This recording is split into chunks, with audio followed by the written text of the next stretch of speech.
Dear friends, welcome once again. Before we dive into today's reflection, take a moment to look at your hands. Have you ever noticed someone wearing a strand of beads around their wrist or neck, perhaps a quiet monk, an elderly devotee, or even a friend who keeps them without knowing why? Some wear them as fashion, others for faith, but few truly understand what these small round beads represent. Today, we will explore the spiritual meaning and hidden wisdom behind Buddhist prayer beads, often called mala or rosary. Why do monks and lay practitioners alike hold them while chanting? Why did the Buddha himself recommend their use? And most importantly, why should we wear or use them with care and respect, rather than as mere ornaments? Ancient scriptures tell us if a person holds a strand of beads with sincerity, even without reciting a single mantra, the merit is immense, equal to chanting the names of all Buddhists. That is not superstition, it is a deep psychological and spiritual truth. The prayer bead, or mala, is not a decoration. It is a sacred reminder, a bridge between body and mind, a tool that helps transform scattered thoughts into mindful awareness. Each bead represents a moment of presence, a heartbeat of prayer, a breath of clarity. Let's begin by understanding its origin. More than 2,000 years ago in ancient India, monks found that the human mind is restless. It jumps, wanders, forgets. To stabilize it, they used counting stones or seeds while repeating sacred sounds or the Buddha's name. Over time, these seeds were strung together, forming the first prayer beads. Each bead marked one repetition, one breath of mindfulness. The circle of beads symbolized the endless cycle of birth and death, and the hope to transcend it. When the practitioner completes one round, it means the circle of ignorance has been transformed into the circle of awakening. Traditionally, a mala consists of 108 beads. The number 108 represents the 108 kinds of human afflictions: greed, anger, ignorance, pride, doubt, and so on. Every time you move one bead with awareness, you symbolically dissolve one affliction. The act of moving beads is an act of purifying the heart. Now imagine, every time your fingers slide a bead, your breath slows, your heart softens, and your thoughts begin to align. What seems like repetition becomes meditation. What seems like counting becomes returning. The true purpose of the beads is to anchor you in the present moment. When you hold the mala and recite a sacred word, your wandering thoughts return to one point. Like a bird returning home after a long flight, the mind finds rest.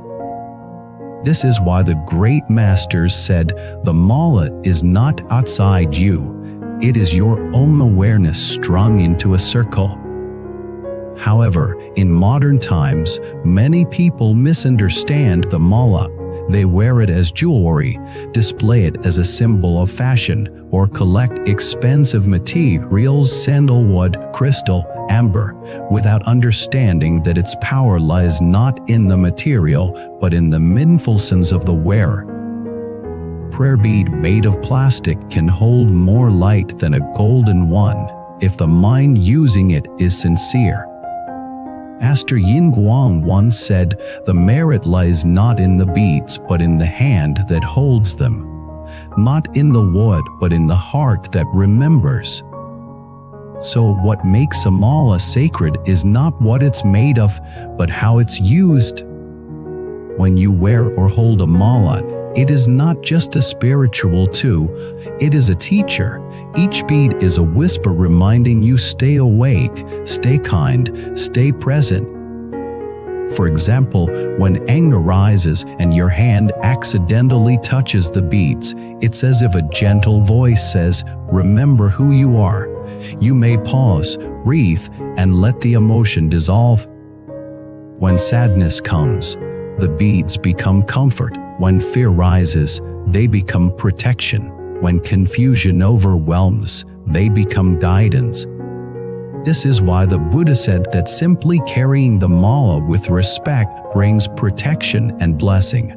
The energy of faith, accumulated through thousands of repetitions of prayers, transforms the beads into a field of light.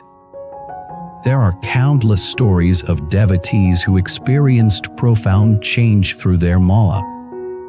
One story tells of a merchant who bought a strand of prayer beads from a temple, not out of faith but curiosity. He gave it to his child to play with. From that day, strange things began to happen. The child slept more peacefully. Nightmares vanished, and even the family's atmosphere grew calmer.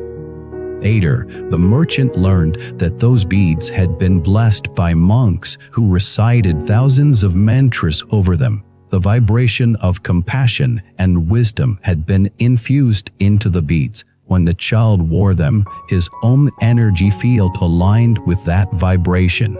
Peace was not magic, it was resonance.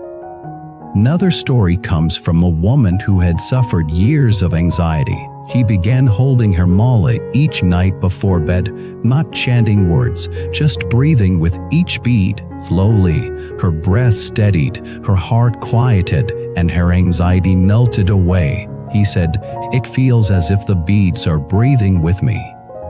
What she felt was the living connection between body, mind, and symbol.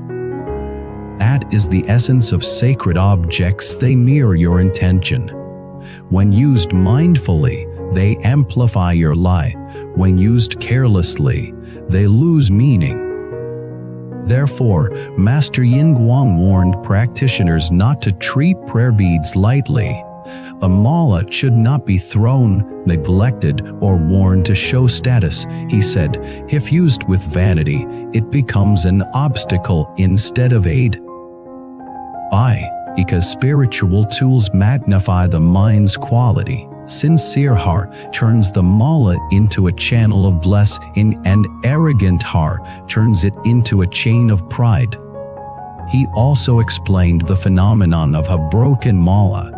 Sometimes a strand breaks unexpectedly. Many people panic, thinking it is bad luck, but the masters taught that it can be a sign of transformation. Perhaps a karmic obstacle has been resolved, or a period of practice has reached completion. In any case, the proper response is not fear but gratitude. Gently collect the beads, offer incense, and dedicate merit to all beings. Now, let's talk about the different materials of beads, because each carries symbolic energy. Adi seed beads represent awakening. The word Adi itself means enlightenment. When you hold them, you remind yourself that awakening is within reach. Rudrashka beads are said to embody compassion and protection. Their rough texture reminds you that even in difficulty, grace is present. Wooden beads like sandalwood or rosewood carry natural grounding energy, helping calm the nervous system. Crystal or stone beads reflect clarity and focus, supporting meditation. But again, remember, the material is secondary. The mind is primary. Even if you can only afford simple wooden beads, treat them as sacred.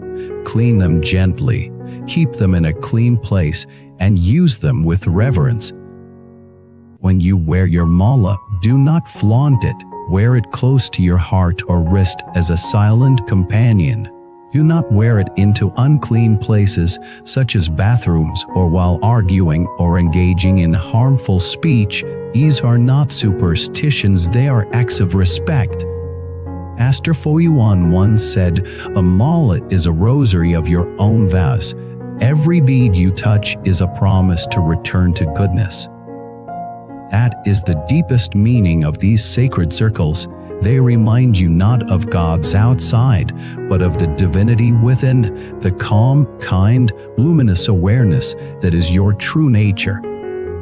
When you touch your beads, remember they represent the journey from ignorance to wisdom, from chaos to clarity, from selfishness to compassion. Every round of chanting is a circle of transformation. Every bead you move is a step toward awakening. Even if you don't chant, wearing them mindfully will subtly align your energy with peace.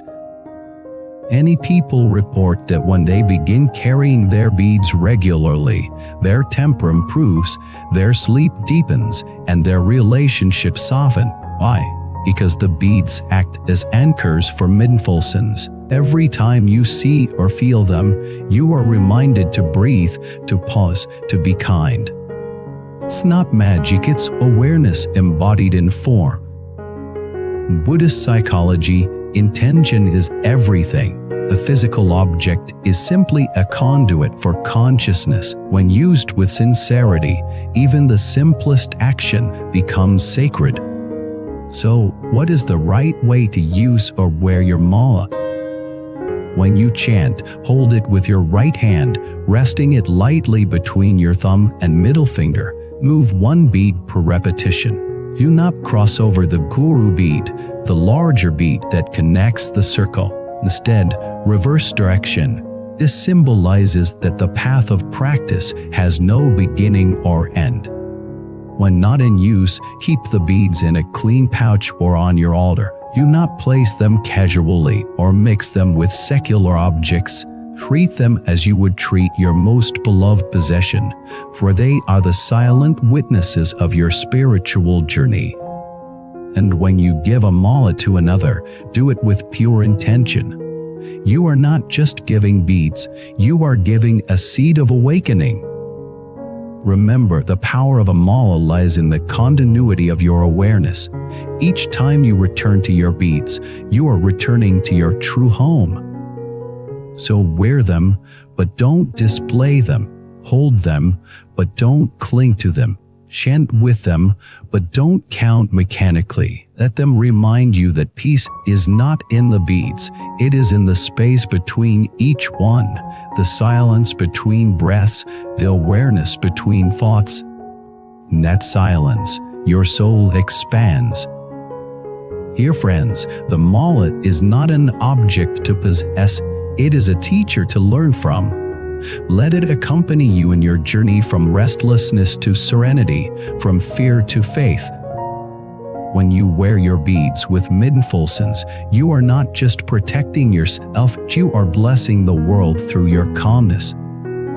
So next time your fingers touch your beads, pause for a moment, whisper gratitude, feel the stillness that rises, and remember that this small circle of beads represents something infinite, the boundless compassion of awakening itself.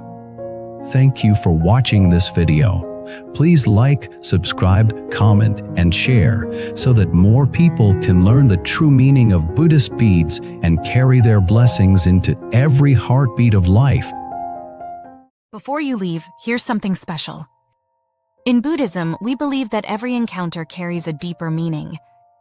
Would you like to discover your true soul connection, the one written into your destiny? Take the Soulmate Test today and unveil the hidden truths of your journey. Click the link below and begin your path now. http://soulmate. You wisdom more, come, white.